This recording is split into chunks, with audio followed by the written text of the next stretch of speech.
Seorang kurir pengantar barang dilindas truk secara brutal. Sopir itu keluar, tetapi tidak menolong. Sebaliknya, ia justru merasa sangat sial. Mengabaikan teriakan minta tolong pria itu, sopir itu melihat sekeliling, memastikan tidak ada kamera, dan kembali ke truknya. Kemudian dia memundurkan truknya.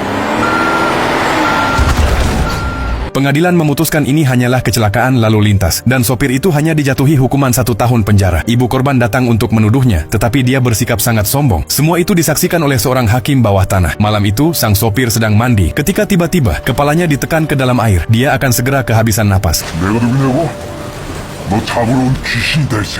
Orang yang membunuhnya sebenarnya adalah seorang petugas polisi, dan ia adalah seorang hakim bawah tanah. Para penjahat yang tidak bisa dihukum oleh hukum akan mati di tangannya. Saat ia masih kecil, ia pernah menyaksikan ibunya dipukuli sampai mati oleh ayah tirinya. Tetapi ayah tirinya berpura-pura sakit jiwa dan hanya dijatuhi hukuman 3 tahun. Sejak saat itu hatinya dipenuhi dendam. 12 tahun kemudian anak itu menjadi seorang polisi, tetapi ayah tirinya tetap tidak menyesalinya dan terus berbuat jahat di mana-mana.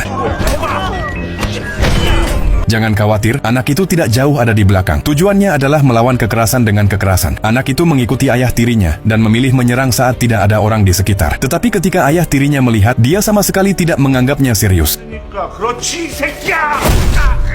Ayah tirinya dijatuhkan langsung dengan 1 pukulan, dan sebelum sempat bangkit, dia kembali ditendang. Ayah tirinya bangkit lagi, memakai sarung tinju besi, dan segera melawan balik, tapi tetap tidak sanggup menahan pukulan keras anak itu. Anak itu terus memukuli ayah tirinya berulang kali tanpa henti,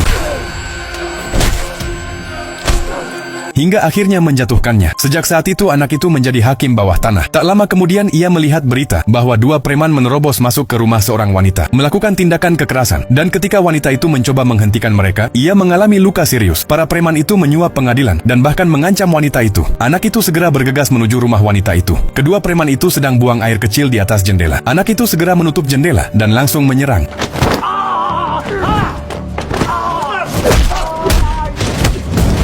Saat wanita itu mendengar suara keributan,